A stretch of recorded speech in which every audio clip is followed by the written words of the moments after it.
This is a steamed bread, grilled cheese with slow-cooked oxtail. Season, y'all, season. I wish I could say this sandwich came to me in a dream, guys, but it's actually my friend Lissafo's idea, which I adapted only a little. It's a tiny bit of effort with maximum reward. If you couldn't be bothered to make the oxtail, cheat it with Woolies' ready-cooked oxtail, which just needs a moment in the oven.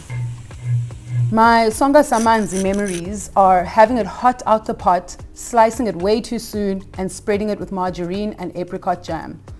I've adapted the songa samanzi recipe from the late Mam Dora Sithole, and it's a complete banger. Her recipe gets an egg, which was also of quite great interest to me.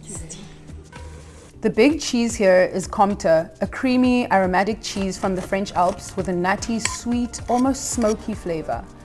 There's also a particular Frenchness about this sandwich, with the merlot in the oxtail, the Comté in the thing. It's all very, very delicious and indulgent and serious. So, real cooks only.